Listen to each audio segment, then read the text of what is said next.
Ahora, al llegar al capítulo 12, podemos ver los aspectos proféticos que están relacionados con la segunda venida de Cristo. Y aquí tenemos el sitio final de Jerusalén y el levantamiento de ese sitio. Esto es en el capítulo 12. Ahora, en este capítulo, Jerusalén es mencionada 10 veces, y la expresión «en aquel día» se menciona 7 veces.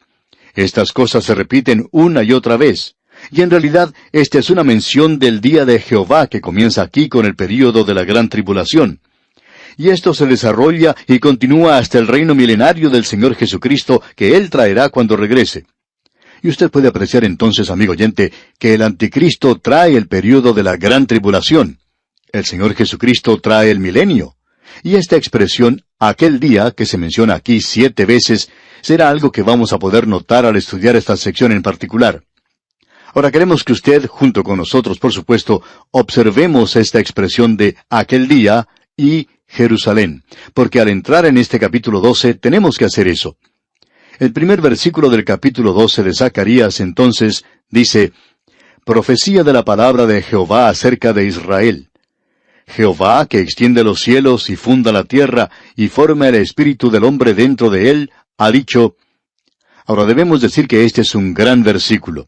No vamos a poder tratar con todo esto hoy, sencillamente vamos a hablar de esta palabra profecía, que significa un juicio que vendrá a esta gente.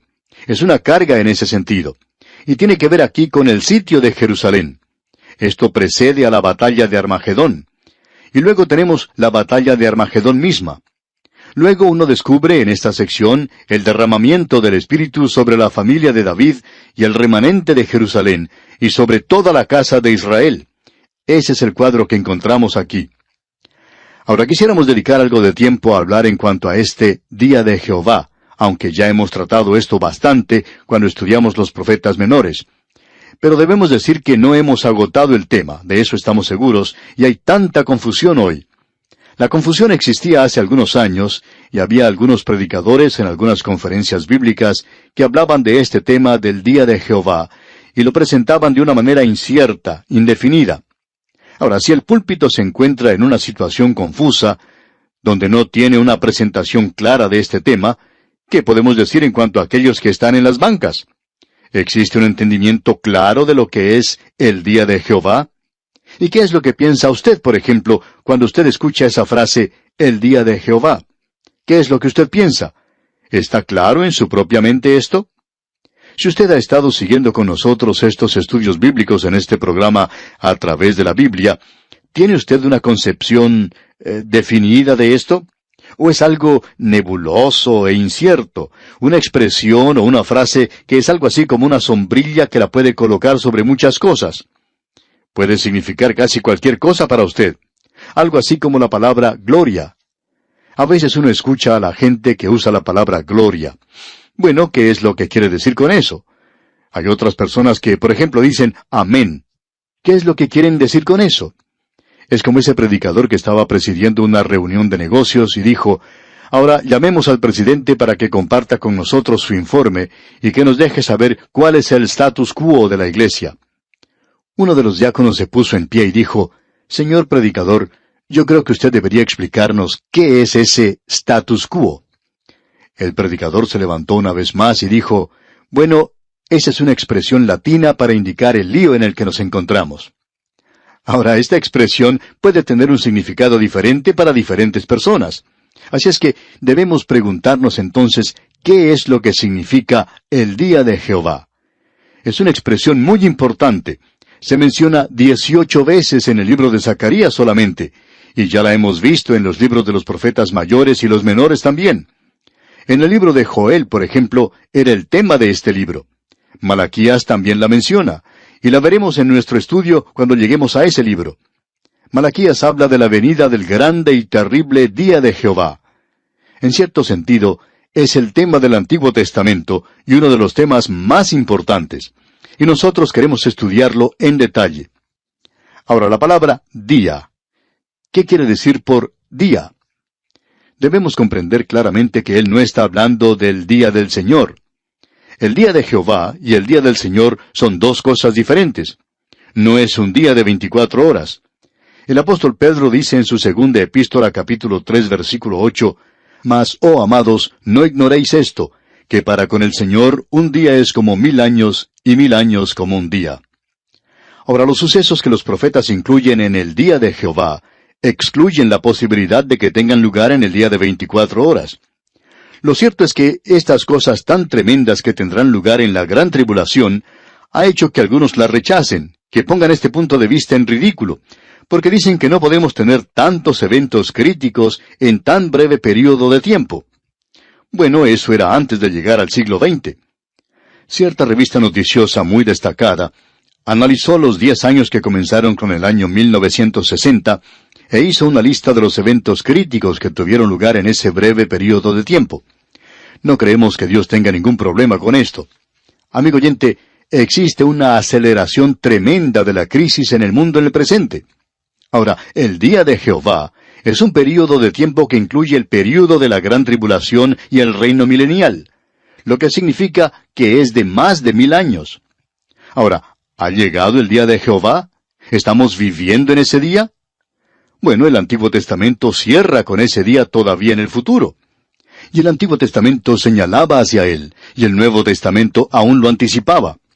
Usted recordará que el apóstol Pablo indica en su primera epístola a los tesalonicenses, de manera muy clara, que ese día aún se encuentra en el futuro en cuanto a él se refería. Porque él escribió en esa primera epístola a los tesalonicenses, capítulo 5, versículo 2, «Porque vosotros sabéis perfectamente que el día del Señor vendrá así como ladrón en la noche». Aparentemente no le había llegado aún a Pablo, y no ha sucedido nada desde entonces que indique que ha llegado. Pues bien, hablemos entonces del carácter del día de Jehová. Es un día bueno y es un día malo. Es como lo que escucha a veces uno cuando viene alguien y le dice, «Tengo buenas noticias para usted y tengo malas noticias también». Es aquello de que se puede recibir buenas noticias y malas noticias en un mismo mensaje. Es como el piloto de un avión que le dijo a sus pasajeros en el aire, «Bienvenidos a bordo de este avión. Tenemos algunas noticias buenas que darles, pero también algunas malas». Primero, las malas noticias. Hemos perdido contacto con la Tierra. Nuestro radar se ha dañado y no tenemos contacto radial. No sabemos dónde estamos. Esas son las malas noticias. Las buenas noticias son que estamos ganando tiempo.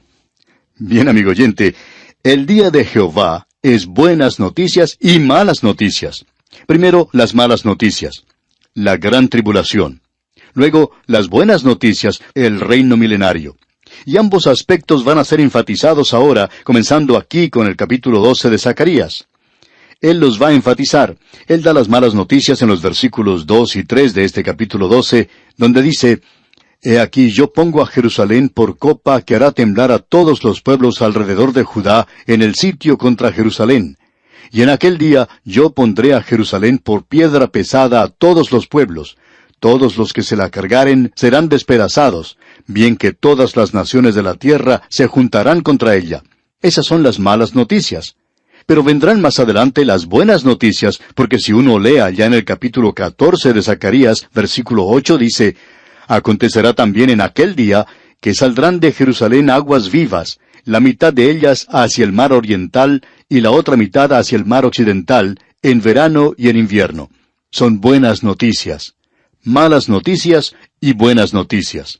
Y la razón primordial por la cual esta sección es tan importante es que debemos ubicar estas profecías dentro de un programa, porque es muy obvio que Zacarías nos está presentando un programa aquí. En el capítulo 11, él demostró primero que el verdadero pastor es aquel que entrega su vida por las ovejas. Ahora, él es rechazado. En realidad, él fue vendido por 30 piezas de plata. ¡Qué barato! Pero nuestra redención, amigo oyente, no fue comprada con oro o con plata, sino con la preciosa sangre de Cristo. Pero qué barato fue el precio por el cual él fue vendido en aquel día. Y tenemos entonces que el verdadero pastor es rechazado. Luego tenemos al pastor inútil. Ese es el pastor que nosotros hemos identificado como el anticristo. Después de la partida de la iglesia de la tierra, después de ese intervalo en el cual el verdadero pastor es presentado como aquel que dio su vida por las ovejas, llegamos al momento cuando el pastor inútil se presentará a sí mismo. Y él será aceptado al traer consigo el período de la gran tribulación y no el milenio. Y como resultado, encontramos aquí que Jerusalén llegará a ser la capital de la tierra, donde Jesús reinará algún día en el milenio. Y tenemos aquí a esta ciudad atacada por el anticristo y cómo será librada.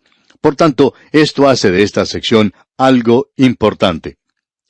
Ahora, la segunda razón que hace de esta sección algo importante es que esta área profética que tenemos aquí es rechazada hoy por la mayoría de los expositores y aún por aquellos así llamados conservadores. Ellos no quieren enfrentar el hecho de que aquí se nos presenta un programa panorámico de los propósitos de Dios con este mundo y con Israel en el futuro. Es algo triste decir eso, pero es cierto. Y luego tenemos aquellos hombres que, por cierto, son llamados fundamentalistas, pero que se inclinan a lo sensacional y destacan ciertas declaraciones en esta sección, y nosotros no pensamos que se puede hacer eso. No creemos que sea algo honrado el sacar un pasaje de aquí y tratar de ubicarlo en el presente cuando tiene que ver con el futuro. Se encuentra en este programa que él está presentando. Tenemos aquí, por tanto, que se nos va a presentar esta gran tribulación. Y también tenemos a Jerusalén sitiada. Y este fue ese tiempo que Jeremías llamó el tiempo de angustia para Jacob. El profeta Daniel escribió en cuanto a esto en el capítulo 12 de su libro. De paso, digamos que esa referencia a Jeremías se encuentra en el capítulo 30, y usted debería leer toda esa sección, especialmente los versículos 5 al 7 del capítulo 30 de Jeremías. Y en el libro de Daniel, en el capítulo 12, versículo 1, leemos en parte: «Y será tiempo de angustia, cual nunca fue desde que hubo gente hasta entonces». Y el Señor Jesucristo mismo habló de esto. Él lo identificó, lo llamó la gran tribulación. Él dijo allá en el Evangelio según San Mateo, capítulo 24, versículos 21 y 22, «Porque habrá entonces gran tribulación, cual no la ha habido desde el principio del mundo hasta ahora, ni la habrá. Y si aquellos días no fuesen acortados, nadie sería salvo». Pues bien, tenemos aquí entonces la descripción de ese período en particular, y se nos presenta de la siguiente manera. El primer versículo de este capítulo 12 de Zacarías dice: «Profecía de la palabra de Jehová acerca de Israel. Jehová que extiende los cielos, y funda la tierra, y forma el espíritu del hombre dentro de él, ha dicho». Ahora usted debe notar que a través de todo esto, especialmente en esta sección que es rechazada hoy, tenemos este énfasis en particular sobre la declaración de Zacarías una y otra vez. No somos nosotros los que lo hacemos, no es nuestra idea, sino que es de Dios, ya que dice que Jehová es quien ha dicho eso. Esto viene directamente de Dios. Y cuando usted, amigo oyente, rechaza esto, usted no es un crítico asalariado, sino que usted está demostrando sencillamente un conocimiento superficial, y puede ser capaz de hacer declaraciones intelectuales y decir: «Yo no creo en esto y no creo en aquello». Pero, amigo oyente, Zacarías dice que esto es palabra de Jehová. Ahora, o él tiene razón y dice verdaderamente lo que quiere decir, o está mintiendo. No hay ningún punto intermedio. Y cuando usted lo rechaza, amigo oyente, no estamos diciendo que lo hace, pero cuando usted lo rechaza, usted le está haciendo a él un mentiroso. Y sabe una cosa, no creemos que él sea un mentiroso. Creemos que usted lo es, si lo rechaza. Ahora aquí se presenta un programa. Profecía de la palabra de Jehová acerca de Israel. Es una profecía, es un juicio. Y luego dice que es Jehová quien lo dice. Es palabra de Jehová. Él es quien lo ha dicho. Él lo expresa de una manera bastante dura, por cierto. Ahora notemos que él no ha concluido con todo esto. Él dice que extiende los cielos y funda la tierra, y forma el espíritu del hombre dentro de él. Y aquí tenemos tres grandes declaraciones. Y estas tres grandes declaraciones nos presentan una visión sublime de Dios como creador de este universo y de todo lo que se encuentra en él. Es una declaración tremenda la que tenemos aquí. Es una declaración sobrecogedora. En primer lugar, Él es quien extiende los cielos. El salmista, usted recordará, dice: «Los cielos cuentan la gloria de Dios, y el firmamento declara la obra de sus manos». Está siendo extendida. Hace varios años ya, muchos años, por cierto, un astrónomo inglés, Sir James Jean, presentó la teoría que creemos ha sido bien aceptada entre los astrónomos, según entendemos, de que este universo se está expandiendo. Él escribió un libro en cuanto a este tema, y entendemos que este hombre era un creyente. Y él dice que este universo, desde que comenzamos a hablar hoy, es probablemente varios millones de kilómetros más grande que cuando comenzamos. Y queremos expresar que esto es, por cierto, extender mucho las cosas. Y usted y yo estamos viviendo en un universo donde estas tremendas cosas creadas por Dios se están apartando entre sí y están moviéndose y circulando a través del universo. Ahora aquí dice que extiende los cielos. ¡Cuán grande es Dios! Y luego dice, y funda la tierra. Él está prestando atención en particular a esta pequeña tierra en la cual vivimos. El hombre hoy no está satisfecho de que vive en un universo, de que es el único ser humano aquí.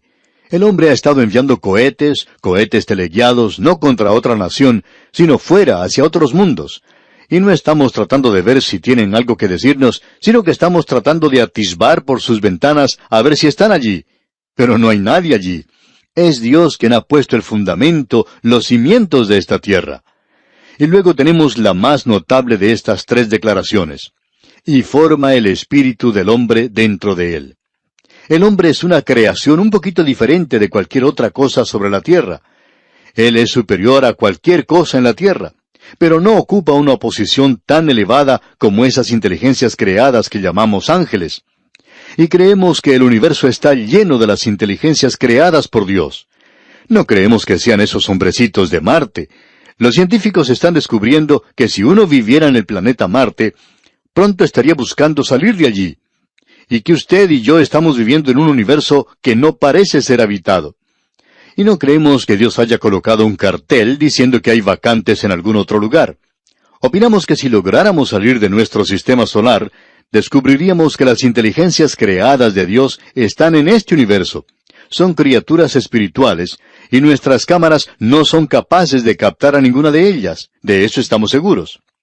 ¿Qué cuadro más glorioso es este de Dios como el Creador? Y nos revela el hecho de que los hombres que hace muchos años eran llamados deístas, creían que había un Creador. Ellos no eran evolucionistas, y creían que Dios creó el universo, y luego se fue y lo dejó y se olvidó completamente de él, como si le hubiera dado cuerda y lo hubiera puesto en marcha y luego lo hubiera dejado allí. Así es que ellos eran llamados deístas. Pues bien, este versículo aquí nos revela que Dios no se fue y lo dejó allí, sino que Dios es en realidad inmanente en su universo, es decir, que está unido de un modo inseparable a su universo, así como el estar fuera de él. Y revela que existe una gran actividad de Dios, no solo en los cielos, y eso es fantástico, por supuesto, sino que Él también está actuando en este gran universo en el cual vivimos. Amigo oyente, estamos viviendo en un universo que está lleno de energía, solo que el hombre ha agotado la energía en este pequeño mundo en el que vivimos. Creemos que Dios ha colocado lo suficiente aquí como para que nos dure hasta que Él esté listo para actuar y controlar esto nuevamente. Es como si se estuviera agotando la gasolina en la estación de servicio. Esa es otra razón por la cual creemos que estamos avanzando hacia el fin de esta edad. Encontramos entonces que Dios está obrando en una forma definida y positiva en cuanto a lo que se refiere al universo. Y Él es el que por tanto ha formado el espíritu del hombre. Él es el Dios nuestro, omnipotente, todopoderoso, omnisciente.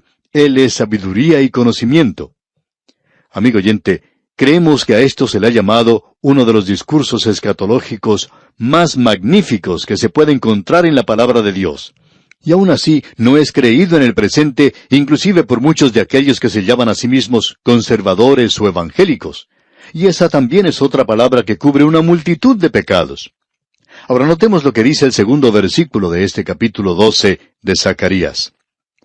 He aquí yo pongo a Jerusalén por copa que hará temblar a todos los pueblos de alrededor contra Judá, en el sitio contra Jerusalén.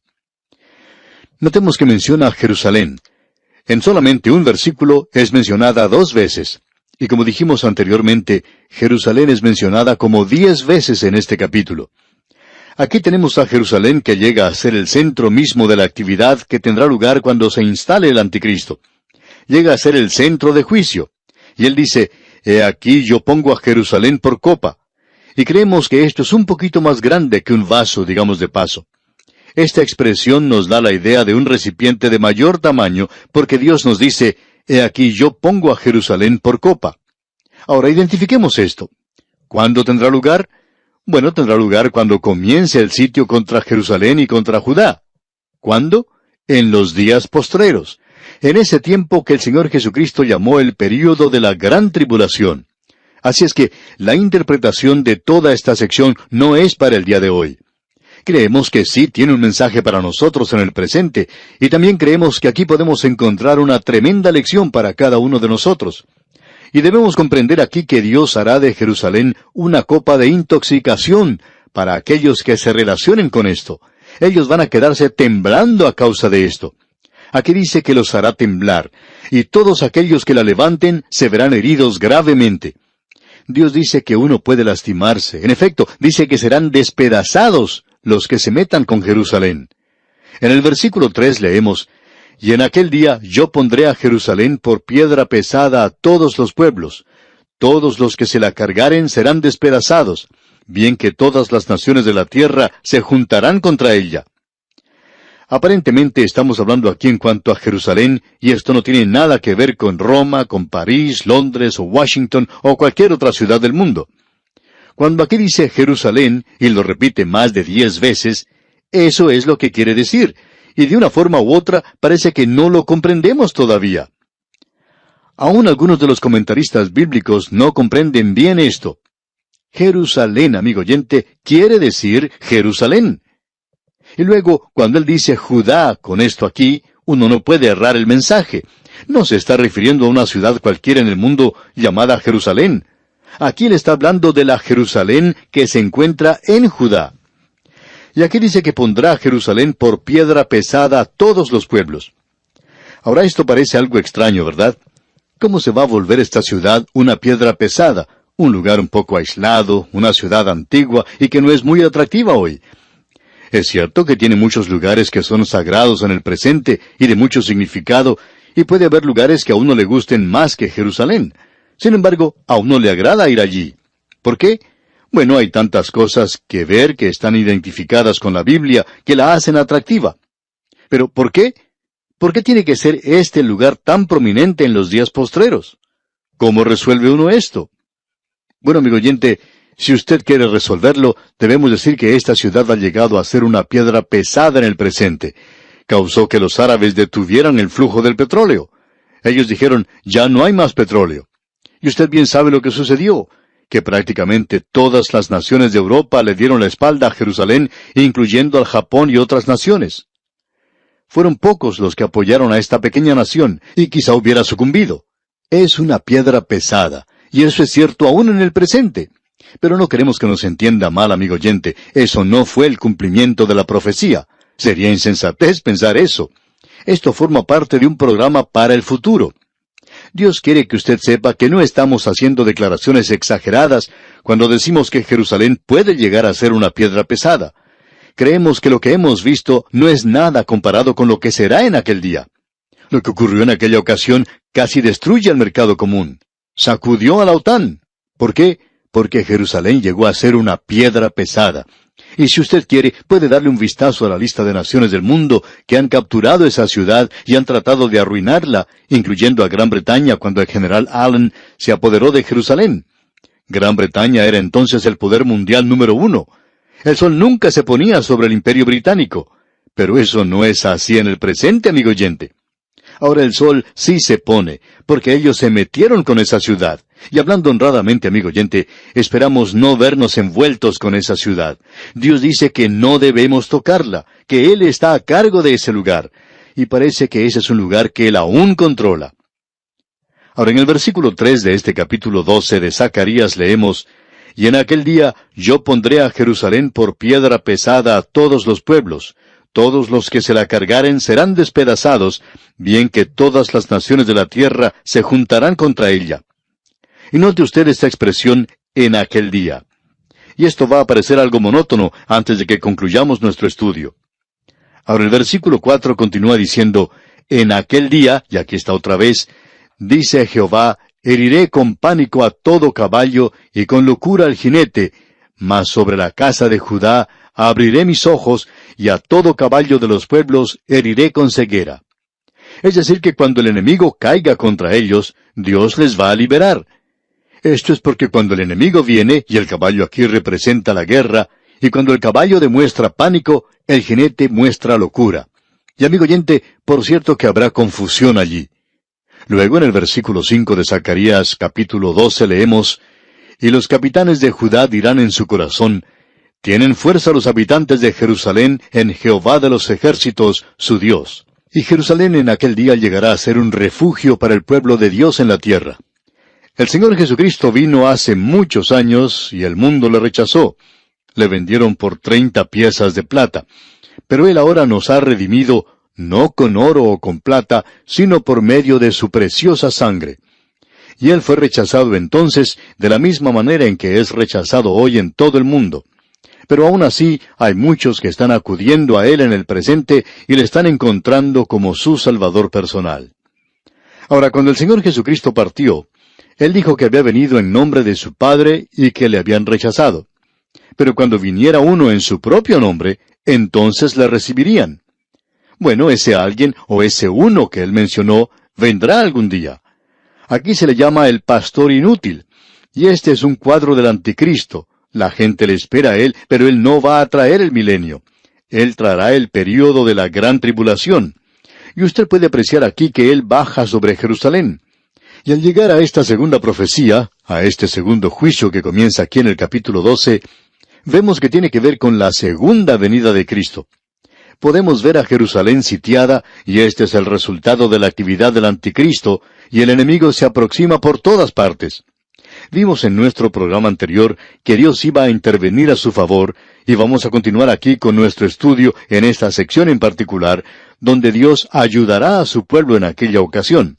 Y de seguro que usted se puede preguntar, bueno, ¿y por qué interviene Él a su favor cuando ellos le están rechazando? Y eso lo veremos dentro de algunos instantes. Veamos ahora lo que dice el versículo 6 de este capítulo 12 de Zacarías. En aquel día pondré a los capitanes de Judá como brasero de fuego entre leña, y como antorcha ardiendo entre gavillas, y consumirán a diestra y a siniestra a todos los pueblos alrededor, y Jerusalén será otra vez habitada en su lugar, en Jerusalén. Y una vez más quisiéramos recordarle, amigo oyente, que estamos hablando de Jerusalén. No estamos hablando en cuanto a Roma o a Washington o de cualquier otra gran ciudad, sino que estamos hablando en cuanto a Jerusalén, y este es un lugar geográfico en Judá. Él ya ha identificado a Judá y a Jerusalén juntas, y Él lo hace nuevamente en el versículo 7 de este capítulo 12 de Zacarías, donde dice, «Y librará Jehová las tiendas de Judá primero, para que la gloria de la casa de David y del habitante de Jerusalén no se engrandezca sobre Judá». Es decir, que ellos mirarían en forma despectiva, por así decirlo, al resto del país.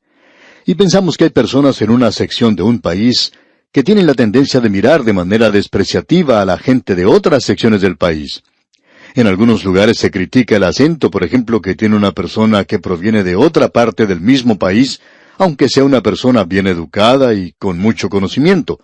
Pero por tener ese acento un poco diferente al de los demás, hay personas que tienden a menospreciarlos, a tratarlos de ignorantes, y esta es una tendencia que existe en todos. Podríamos decir que esta es la naturaleza humana. Pero si el Señor se manifestara primero a Jerusalén y a la casa de David, entonces ellos mirarían con desprecio al resto de los judíos. Podrían decir que el Señor no se había manifestado a ellos en primer lugar, y que por tanto estos otros eran mejores. Y Dios dice que Él les va a elegir a ellos primero. El Señor Jesucristo tuvo algo que decir en cuanto a que los primeros serán postreros y los postreros serán primeros. Ahora vamos a tener varias sorpresas cuando lleguemos al cielo, amigo oyente. Creemos que una de las sorpresas más grandes va a ser el encontrar allí a personas que nosotros pensábamos que no íbamos a encontrar allí. Y faltarán algunos que nosotros opinábamos que deberían estar en el cielo. Esa es la primera sorpresa. Y luego vamos a ver a quiénes son en realidad aquellas personas que Dios ha reconocido como sus siervos y que estaban trabajando fielmente en aquello que Él quería que hicieran. Y eso puede ser muy diferente a lo que opinamos ahora. Creemos que vamos a recibir una gran sorpresa. Y Dios presenta esto claramente para esta gente aquí. Y librará Jehová las tiendas de Judá primero. Y eso le dará algo que pensar a Jerusalén y a la casa de David. Luego, en el versículo 8 de este capítulo 12 de Zacarías, leemos, En aquel día Jehová defenderá al morador de Jerusalén. El que entre ellos fuere débil, en aquel tiempo será como David, y la casa de David como Dios, como el ángel de Jehová delante de ellos. David fue un gran soldado, y si usted no cree esto, pues entonces lea el relato en cuanto a su propio hijo Absalón. Usted puede leer cómo él tomó esta nación esparcida y dividida y los unió a todos, y cómo trataron a los filisteos. David era un gran administrador, un gran soldado, un gran general. Él era una persona muy capaz en cuanto a la estrategia y una persona de tremenda habilidad. Y él dice ahora que en aquel día, todo hombre, aun el más débil, será como David, y David será como Dios. Para nosotros, amigo oyente, esta es una de las declaraciones más emocionantes que uno pueda tener, que David será como Dios. Y amigo oyente, permítanos comunicarle algo, que vino uno en el linaje de David y que es Dios. David será como Dios, y ese es el Señor Jesucristo. Él nació de María, de la casa de David, y él estaba en Jerusalén, en Belén, porque ella fue a ese lugar para ser empadronada, o sea, para ser censada. Y ella pertenecía a la casa de David. Y José, su marido, también tenía que ser empadronado, y él era de la casa de David. Pero él no tenía nada que ver con el nacimiento del Señor Jesucristo. Así es que ellos fueron a ese lugar, y él nació en la familia de David. Y esto se nos informa en el libro de las generaciones del Señor Jesucristo. Así es como comienza el Nuevo Testamento. ¿Cómo? ¿Nacido de quién? De David. Eso se menciona primero en el Nuevo Testamento, y luego podemos notar que esa generación o esas generaciones van hacia el mismo Abraham. Pero David es mencionado primero, y aquí lo tenemos. Ahora, en el versículo 9 de este capítulo 12 de Zacarías leemos, Y en aquel día yo procuraré destruir a todas las naciones que vinieren contra Jerusalén. En ese entonces habrá una gran concentración de naciones. Vamos a ver eso con mucho detalle cuando nos toque estudiar el libro de Apocalipsis, y todas estas grandes profecías son como un tren o como un avión que se dirige a la estación o al aeropuerto. Todas estas corrientes y profecías que se originan en otras partes de la Biblia llegan al libro de Apocalipsis como a un gran aeropuerto o una gran estación o terminal del ferrocarril. Todas van a terminar en ese libro. Y ya veremos eso cuando nos toque estudiar ese último libro del Nuevo Testamento. Así es que en aquel día vendrá contra Israel el enemigo de afuera. Ahora, ¿por qué los va a proteger Dios y les va a liberar? Bueno, aquí se nos da la razón. La encontramos en el versículo 10 de este capítulo 12 de Zacarías, donde leemos, Y derramaré sobre la casa de David y sobre los moradores de Jerusalén espíritu de gracia y de oración, y mirarán a mí, a quien traspasaron, y llorarán como se llora por hijo unigénito, afligiéndose por él como quien se aflige por el primogénito. Esta es otra razón por la cual no creemos que el presente regreso a la tierra de Israel es un cumplimiento de cualquier profecía de las Escrituras, porque esta Escritura lo presenta de una manera muy clara, y no solo aquí, sino que Joel también menciona esto, de que Dios va a derramar sobre ellos el Espíritu de gracia, es decir, el Espíritu Santo. Y Él derramará el Espíritu Santo sobre esta gente durante ese período, y a causa de eso, la difusión del Espíritu Santo ha venido sobre ellos, y ahora ellos son sus testigos. Y usted puede ver que Él les protege en el período de la gran tribulación, porque tenemos esa causa que ha sido presentada, para que el ángel selle a los 144,000 de esas personas. Ahora debemos entender que esos 144,000 son personas que viven en la tierra de Israel. No son personas que dicen formar parte de esos 144,000 así arbitrariamente, sin ninguna base. Esto tiene que descansar sobre los hechos. Y el libro de Apocalipsis lo presenta de una manera muy clara. 12,000 de cada tribu. Y si usted va a decir que es uno de los 144,000, entonces, amigo oyente, puede estar seguro de una cosa, que usted no es salvo en el presente. Porque si el rapto tuviera lugar, usted no partiría de esta tierra y pasaría a este período cuando ellos sean sellados para el período de la gran tribulación. Y esto no quiere decir que es cualquier grupo en el presente, sino que indica esta gente en particular. Y usted descubrirá otro grupo que fue sellado, y no sabemos la cantidad porque fue una cantidad tan grande que ni siquiera se nos ha dado. Y es una cantidad tan grande de gentiles que van a ser sellados durante ese período. y ellos van a pasar a través del período de la gran tribulación y se mantendrán firmes por Dios en ese período. Ahora que la iglesia ha sido quitada, el Espíritu Santo, según comprendemos nosotros, no sale de la tierra, sino que hace aquello que estaba haciendo antes del día de Pentecostés. Es decir, que Él descenderá sobre ciertas personas, y entonces tiene lugar este derramamiento del Espíritu sobre ellos. Y opinamos nosotros que el remanente estará de regreso en aquella tierra. No creemos que lo que ha ocurrido allí en nuestra época, cuando se constituyeron como nación en 1948, no creemos que haya habido un tiempo cuando uno pudiera decir que tuvo lugar un derramamiento del Espíritu de Dios. Cuando eso tenga lugar, ellos van a reconocer a Cristo como su Salvador. Y mirarán a mí, a quien traspasaron, y llorarán como se llora por hijo unigénito, dice aquí el versículo 10. Pues bien, ese será el cumplimiento del gran día de la expiación, cuando van a mirarle a Él. El capítulo 13 de este libro de Zacarías va a desarrollar esto mucho más. Y para darnos una idea, podemos ver lo que dice el versículo 1 del capítulo 13. En aquel tiempo habrá un manantial abierto para la casa de David y para los habitantes de Jerusalén, para la purificación del pecado y de la inmundicia. Y más adelante, en el versículo 6 del mismo capítulo 13, leemos, y le preguntarán, ¿qué heridas son estas en tus manos? Y él responderá, con ellas fui herido en casa de mis amigos. En aquel día ellos van a mirar al que traspasaron, y entonces le harán esta pregunta, ¿qué heridas son estas en tus manos? Nosotros no esperábamos que nuestro Mesías, nuestro Rey, viniera con heridas como las que tú tienes en tus manos, en tus pies y en tu costado. Y él les contestará entonces, con ellas fui herido en casa de mis amigos. Y luego él les va a decir en esa ocasión en particular, yo vine antes, pero ustedes no me aceptaron, no me recibieron. Ahora he regresado, y ahora ustedes comienzan a lamentarse a causa de esto.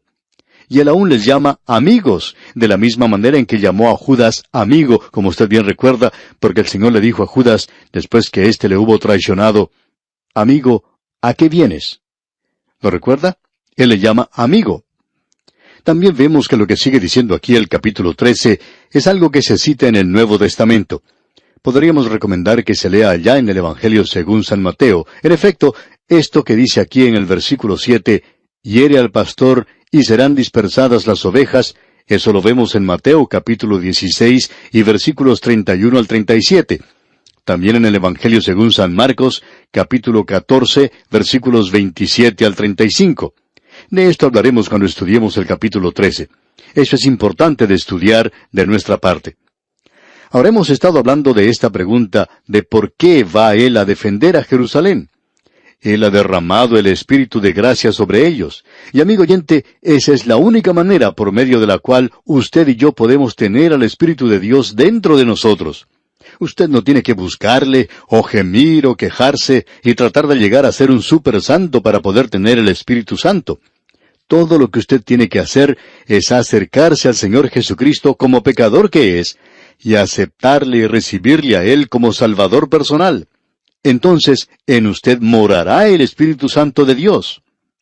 Cuando el apóstol Pablo escribía a los creyentes de Corinto, él les llamaba niños, les llamaba carnales, y en realidad él tenía muy poco que decir que fuera bueno en cuanto a estas personas en aquel lugar.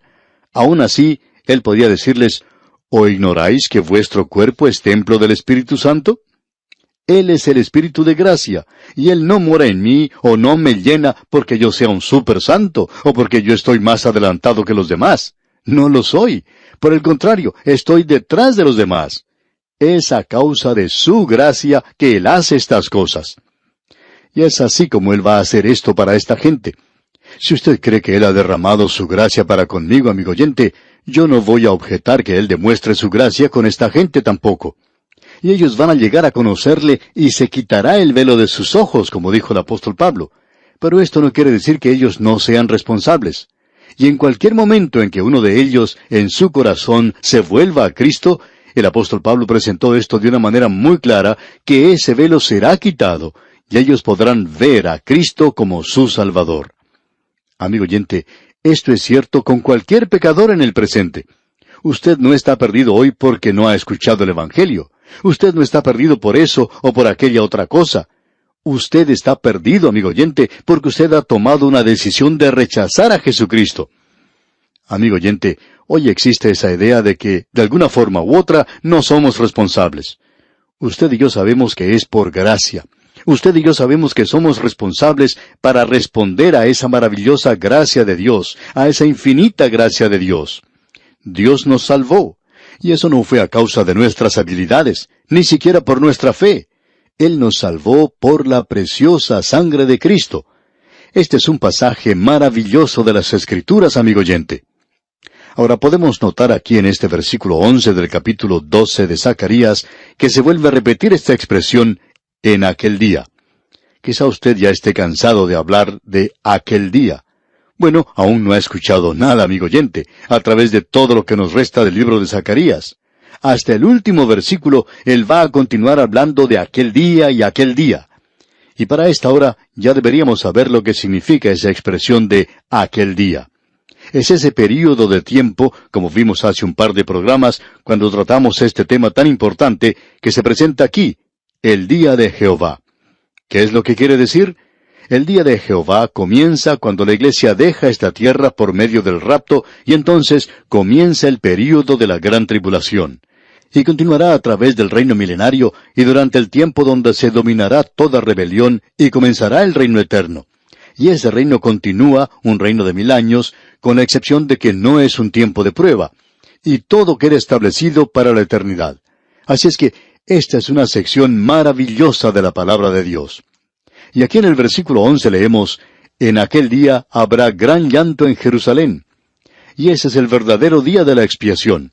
Ese es el único día en que ellos debían o podían llorar. Dios les dijo en aquel día que ese es el día cuando se hizo expiación por sus pecados. En aquel día habrá gran llanto en Jerusalén. Amigo oyente, permítanos detenernos aquí para decir algo que es de suma importancia. En el día de hoy hay muchos de estos llamados predicadores del Evangelio que dicen, venga Cristo, Él le va a hacer de nuevo, y usted va a tener una nueva personalidad, usted va a poder lograr su objetivo. Y se le ofrece a uno toda clase de atractivos. Amigo oyente, ¿qué es lo que usted piensa en realidad en cuanto a sus pecados? ¿Se ha lamentado alguna vez por ellos? ¿Ha sentido usted que se le rompe el corazón cuando usted ha cometido algún pecado? Amigo oyente, debemos confesarle algo. Cuando yo miro hacia atrás, hacia algunas de las cosas que yo he cometido en el pasado, eso realmente quebranta mi corazón. Es por eso que mi Salvador murió. Y eso debería existir en la vida cristiana. Y es algo que hace mucha falta hoy, algo que ocurría mucho en el pasado. Uno antes podía ver esas reuniones cuando hombres y mujeres pasaban al frente al altar llorando y aceptaban a Cristo. Pero se ve muy poco de eso en el presente. Algunos pasan al frente con sonrisas pensando que van a recibir una nueva personalidad. Y amigo oyente, usted es un pecador empedernido, inmundo ante los ojos de Dios, y aún las cosas buenas que usted piensa que hace son malas para Él. Y Él dice que nuestra justicia es como trapos de inmundicia ante Él. Ahora, si mi justicia es un trapo de inmundicia, entonces debiéramos ver lo que es ese trapo de inmundicia en realidad.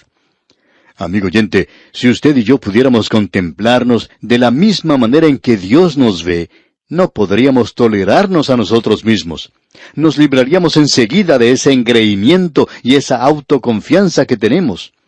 ¿Cuánta falta le hace a la iglesia hoy, y decimos esto con mucho cuidado, cuánta falta le hace a la iglesia hoy un verdadero bautismo del arrepentimiento?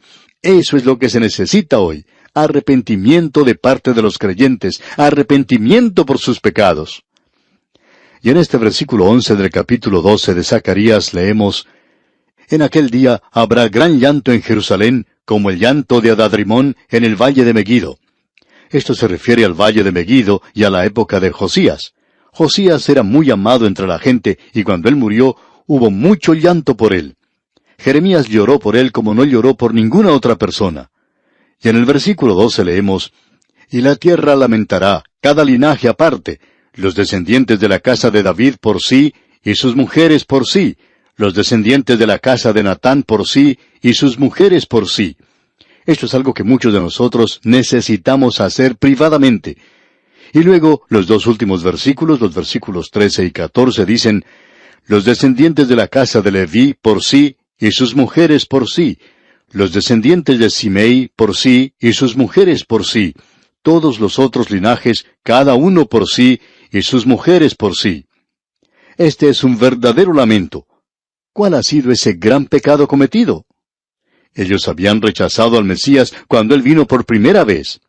Piense usted lo que será cuando Él regrese por segunda vez para aquellos que han escuchado el Evangelio y le han rechazado. Amigo oyente, ese día se está acercando sobre esta tierra. Si oyeres hoy su voz, no endurezcáis vuestros corazones.